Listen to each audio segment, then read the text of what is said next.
গিয়ে বক্তব্য দেই, এটা আবার বাচ্চারা বুঝে না, বুঝে বাচ্চাদের মা বাপরা। তাও একদল যারা বুঝলে আসলে দেশ আগায় তাদেরকে বুঝাইতে পারলে ভালো লাগে। আমার এলাকার সকল বাচ্চারা যারা এখানে যারা উপস্থিত আছেন তাদের মধ্যে কোনো একজন হয়তো আগামী 10, 15, 20 বছর পরে এখানে প্রধান অতিথি হিসাবে থাকবে, আর আমি বয়স্ক মানুষ হিসাবে সামনের সিটে হয়তো বসা থাকবো।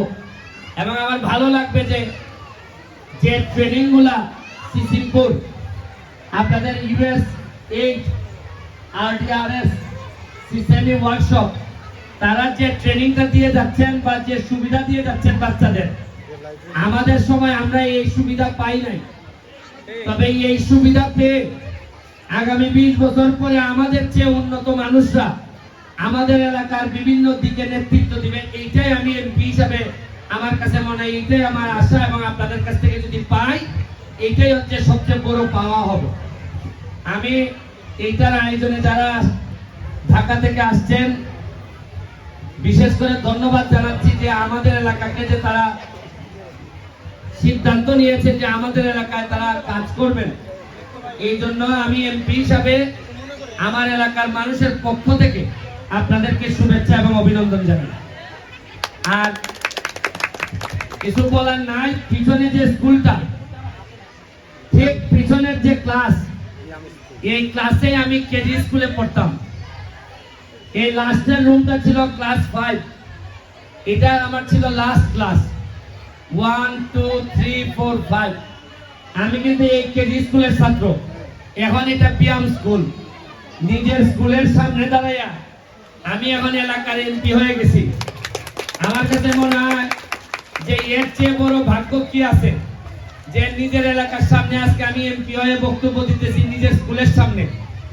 এবং এই স্কুল থেকে আমি আশা করি বা অন্যান্য আমার এলাকার আপনারা জেনে খুশি হবেন যে আমি এমপি হওয়ার পর প্রথমে যে কাজটা শুরু করছি, এটা হচ্ছে কি আমি বলছি যে আমাদের এলাকাকে আমরা পর্যটন নগরীতে রূপান্তরিত করতে চাই।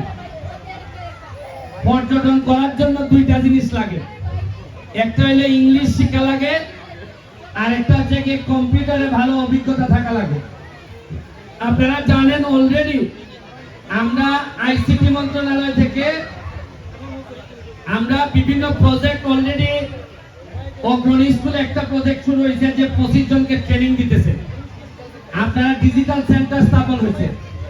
আপনারা জেনে খুশি হবেন গতকালকে থেকে সাইফোর্স, আমি যার ছাত্র ছিলাম উনি ওনার ওয়াইফ সহ আমাদের এখানে টিচারদের ট্রেনিং এর জন্য, যারা ইংলিশে যেন আরো ভালো হয় এই জন্য তারা গতকালকে থেকে ক্লাস শুরু করছেন। আপনারা জেনে আরো খুশি হবেন, আমার বাবা মার নামে একটা কিন্ডারগার্টেন আছে এরশাদ আম্বিয়া, এটা হচ্ছে গিয়ে পীরের বাজার। আমি সিদ্ধান্ত নিছি এইবার থেকে সাইফুরসের যিনি ওয়াইফ ম্যাডাম দায়িত্ব নেবেন। আমার কথা হইল চুনারঘাট থেকে প্রতি বছর আমি 30টা ছেলে মেয়ে নিব, যাদেরকে ঢাকার বড় বড় ভালো ভালো কিন্ডারগার্টেনের যে সুবিধাগুলো দেয়া হয় সেই রকম একটা স্কুল আমি বানাচ্ছি। যাতে কারণ হচ্ছে গিয়ে আগামী 20 বছর পরে ফসল পাইতে গেলে গাছ লাগাইতে হবে। এখন দেখা যাইতেছে এমপি হিসাবে আমার ছেলে মেয়ে পড়াশোনা করে বাইরে, এরা দেখা গেল আর 20 বছর পরে শিক্ষিত ভালো ভালো অবস্থান তৈরি করে আসবে। আসার পর আপনারা বলবেন যে ব্যারিস্টারের ছেলে এমপি ছেলে আবার এমপি হোক। আমি এটা চাই না।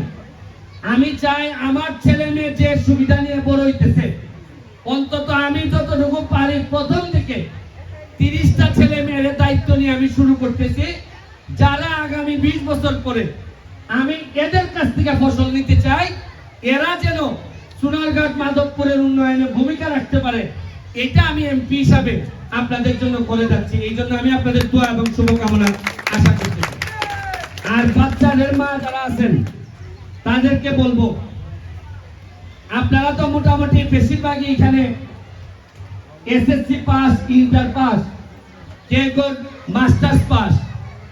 দেখেন, আমার তো বাবা মার পড়াশোনা ওইভাবে ছিল না, তা আবার আমার বাবা মা সোনারঘাটে থেকে পড়াশোনা ওইভাবে না থেকে তারা আমারে ব্যারিস্টার বানাইছেন, ঢাকা ইউনিভার্সিটিতে পড়াশোনা করাইছেন, বিবিএ এমবিএ তে পড়াশোনা করছি আমি, ব্যারিস্টার হইছি আমি, ব্যারিস্টার হয়ে আমি এমপি হইছি আমি।